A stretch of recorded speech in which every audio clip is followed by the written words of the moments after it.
রাস্তার কাজের জন্য পাথর এনে রেখেছি। আমি আমার বাচ্চার খেলার জন্য সেখান থেকে ২ থেকে ৩ টা পাথর নিয়েছি। এতে কি আমার গুনাহ হবে? তাছাড়া ১-২ টা নয়, বরং এর চেয়ে বেশি পাথর সাধারণত অপচয় হয়। এদিক সেদিক পড়ে থাকে সাধারণত। প্রিয় দর্শক, রাস্তার যে পাথর, সে পাথরগুলোর মালিকানা যেহেতু আপনার না, সেগুলো আপনি আসলে নিতে পারেন না। আপনার বাচ্চার জন্য ১ টি বা ২ টি ছোট পাথর নিলেন, এতে হয়তো অনেক বড় কোনো ক্ষতি হবে না। সেটাও আসলে জায়েজ হবে না। কারণ ঈমানদার তার কাছে অন্যের সম্পদ সেটা সুই পরিমাণও যদি হয়, সেটাও তিনি আসলে কোনোভাবে গ্রহণ করতে পারেন না বা কোনোভাবে সেটি দখল করতে পারেন না, নিতে পারেন না।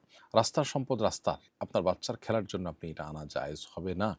যদিও সেটা পরিমাণে অনেক অল্প হয়। পরিমাণে অল্প হওয়ার কারণে গুনাহ অল্প হবে। কিন্তু মনে রাখবেন, গুনাহটা কিন্তু ছোট গুনাহ নয়, বড় গুনাহ। বিধায় এটা করা উচিত হবে না। এটা যদি কোনো কনস্ট্রাকশন কোম্পানি করে থাকে, তাহলে কোম্পানির দায়িত্বশীল পর্যায়ে কেউ বলল, তা কারো কাছ থেকে বলে নিলেন, সেটা ভিন্ন বিষয়। এখন আপনি যেটা বললেন যে অনেক পাথর তো অপচয় হয়। তো অপচয় হয় সেটা তো ভিন্ন বিষয়। অনেক ক্ষেত্রে দেখা যায় পড়ে যায়। পড়ে যায় সেটা তার ইচ্ছার বাইরে। কিন্তু আপনি ইচ্ছাকৃত নিয়ে আসছেন। ২ টা কিন্তু ২ জিনিস। কারোর জিনিস তার অজান্তে পড়ে গেছে, সেটা তো এক জিনিস। এর মানে এই না যে আপনি তার পকেট থেকে নিতে পারেন। তার পকেট থেকে অনেক টাকা তো পড়েও যায়। সেই অজুহাতে কি আপনি তার পকেট থেকে নিতে পারেন? ঠিক একইভাবে তার পাথরের কিছু অংশ নষ্ট হতে পারে। এটা রাষ্ট্রের সম্পদ হতে পারে, কোনো কনস্ট্রাকশন কোম্পানির সম্পদ হতে পারে। তো এইভাবে আনা জায়েজ নয়। আমাদের বাচ্চাদেরকে বোঝাতে হবে, বাবা এটা তো আমাদের নয়। এটা আমরা নিতে পারি না। সবকিছু মনে চাইলে আমাদের নিতে হবে, এটা কোনো কথা নয়।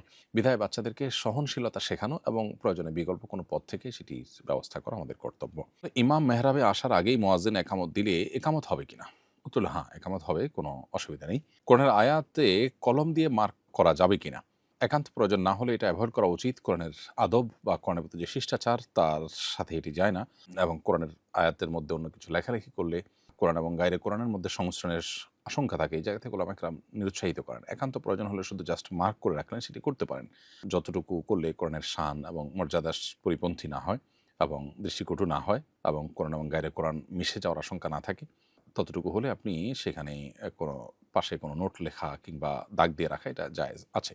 ভার্সিটিতে নারী শিক্ষার্থীরা গায়রে মাহরাম পুরুষের সামনে প্রেজেন্টেশন দিতে পারবে কিনা? পর্দা রক্ষা করা সবার জন্য কর্তব্য। পর্দা রক্ষা করে যদি দেওয়ার কোনো পদ্ধতি থাকে, এটা জায়েজ হবে। কিন্তু মূলত সহশিক্ষার পরিবর্তে শরিয়া আমাদেরকে মেয়েদের জন্য, মেয়েদের মতো ক্যাম্পাস, তাদের মতো টিচার এবং পুরো অ্যারেঞ্জমেন্ট রেখে তাদের জন্য শিক্ষার ব্যবস্থার কথা মূলত ইসলাম বলে।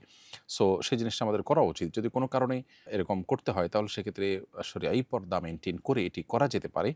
কিন্তু এটি ফিতনা থেকে মুক্ত হওয়া খুবই কঠিন। আর ফিতনা মুক্ত না হলে সেটি আসলে শরিয়া দৃষ্টিকোণ থেকে পুরোপুরি জায়েজ বা বিধেয়, এই কথা বলা খুবই কঠিন। রাস্তার পাশে অনেক ভিক্ষুক কোরআন তেলাওয়াত করে আর মানুষ তাকে ভিক্ষা দেয়, এটা কি সঠিক?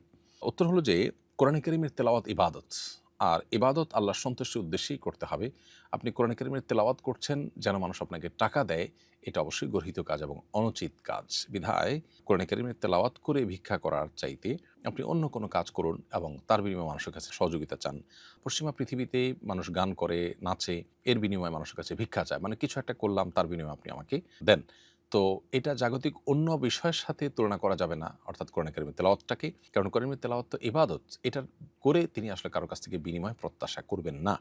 অতএব তিনি যদি তেলাওয়াত করে তার বিনিময় আশা করেন এবং ভিক্ষা নেন, তো সেটা অনুচিত কাজ। বরং অন্য কোনো কাজ করে তিনি মানুষের কাছ থেকে মানুষকে বিনোদন দিলেন শরিয়ার সীমানার মধ্যে থেকে, তার বিনিময়ে তিনি গ্রহণ করলেন, সেটা জায়েজ হতে পারে। কোরআনে কারীমের তেলাওয়াত এমনিতে তিনি অবসর আছেন, তেলাওয়াত করছেন, সেটা ভিন্ন কথা। আমার খালু ব্যবসা করার জন্য মানুষের কাছে অনেক ঋণ নিয়েছে। সেগুলোর চাপে তিনি এখন মানসিক ট্রমার মধ্যে আছেন। এক্ষেত্রে আমার খালা তার যাকাতের টাকাটা ঋণ পরিশোধের জন্য খালুকে দিতে পারবে কিনা? উত্তর হলো যে, স্বামী তার স্ত্রীকে যাকাত দিতে পারবে না। কারণ হলো, স্ত্রীর ভরণ-পোষণ দেওয়া স্বামীর উপর অবশ্য কর্তব্য। অতএব স্ত্রী তো দরিদ্র হতে পারে না যদি স্বামী সচ্ছল হয়। কারণ স্বামীর উপর তো কর্তব্যই স্ত্রীর ভরণ-পোষণ দিয়ে তাকে সুস্থ স্বাভাবিকভাবে জীবনযাপন করতে ব্যবস্থা করা। অতএব তিনি জাকাত কোন হিসাবে দিতে পারবেন? জাকাত দিতে পারবেন দুস্থকে, অসহায়কে, যে চলতে পারে না। স্ত্রীর তো স্বামী সচ্ছল হওয়ার কারণে সে অপশন নাই। এজন্য কখনোই স্বামী তার স্ত্রীকে জাকাত দিতে পারবে না। তবে স্ত্রী তার স্বামীকে জাকাত দিতে পারবে কিনা, এটা নিয়ে বিতর্ক রয়েছে। ইমাম আবু হানিফা রাহিমাহুল্লাহর মতে এটি জায়েজ নয়। আর ইমাম শাফি, ইমাম আহমদ ইবনে হাম্বল, ইমাম মুহাম্মদ রাহিমাহুল্লাহ সহ জমহুর উলামা ইকরামের মতে এটি জায়েজ আছে। অর্থাৎ স্ত্রী স্বামীকে জাকাত দিতে পারেন। কারণ স্ত্রীর প্রতি স্বামীর ব্যয়ভার বহন করা কর্তব্য না, বিধায় তিনি তাকে দিতেই পারেন। এক লোক আমাদের বাজারে প্রতিদিন একটি হাতি নিয়ে টাকা উঠায়। টাকা না দিলে হাতি দিয়ে ক্ষতি করে। হাতিকে আমরা টাকা দেব কেন? আর এভাবে মানুষের কাছ থেকে টাকা তোলা জায়েজ কিনা? না, অবশ্যই এভাবে টাকা তোলা জায়েজ হতে পারে না, কারণ এটা এক প্রকার চাঁদাবাজি এবং মানুষকে জিম্মি করে টাকা নেওয়ার শামিল। বিধায় এ ধরনের কাজ থেকে তার বিরত থাকা উচিত এবং আল্লাহকে ভয় করা উচিত। আর আপনাদের জন্য টাকা দেওয়া জায়েজ নয়। হ্যাঁ, ক্ষতি থেকে রক্ষার জন্য কেউ টাকা দিলে সেটি তো ভিন্ন বিষয়। সেটি দিলে আপনার গুনাহ হবে না। আর কেউ স্বেচ্ছায় যদি দেন খুশি হয়ে, এটা তার ব্যাপার, সেটাও গুনাহ হওয়ার কোনো কারণ নেই।